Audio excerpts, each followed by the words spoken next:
Bitcoin mining not a threat to public safety. Rep. Emmer criticizes OMB's abuse of power. David Pokima last updated. February 23, 2024, 5:04 EST 2 min read. Source: Midjourney. United States lawmaker Tom Emmer has criticized the Office of Management and Budget's OMB decision to approve the Energy Information Administration (EIA) request to collect data on Bitcoin BTC mining firms. In a Feb 22 letter to the OMB, he expressed his displeasure with recent events, backing Bitcoin and miners' freedom to protect the network. Texas Blockchain Counsil and Bitcoin miner Riot Platforms have sued EIA over the same Bitcoin mining data order. On Jan 24, the OMB approved the EIA's request to subject Bitcoin miners to a new mandatory information collection regime. According to the lawmaker, the agency's use of energy power only comes in if there is a threat to public safety, adding that Bitcoin miners do not pose a threat. The letter to the OMB was supported by the cryptocurrency community, who also asked for explanations of the department's actions. Rep. Emmer makes case for Bitcoin.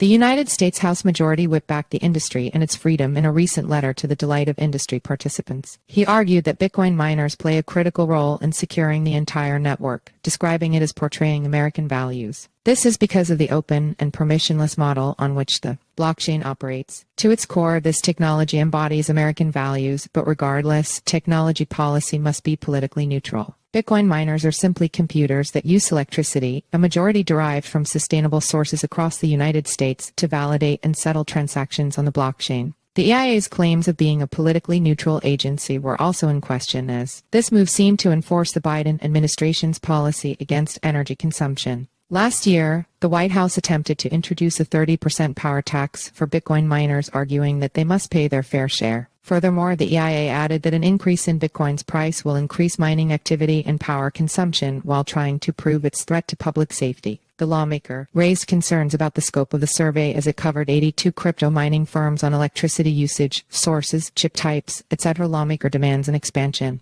Rep. Emmer stated that the EIA wants to create a new standard for cryptocurrency miners, but the major concern is the procedure. The letter requests a response to his office on the reasons why normal clearance measures were not taken between the OMB and the EIA. Stressing the procedural requirements, the lawmakers demanded the criteria used to determine the degree of emergency that led to the status quo. Similarly, the agency has to explain if this procedure was used in other previous cases and how it plans to protect the data collected. This is a mandatory survey, and failure to comply with the requests for information could carry criminal charges. Has the OMB ever approved an emergency request for information collection in the past that has carried criminal penalties for failure to respond? If so, please describe those requests, he wrote. Follow us on Google News.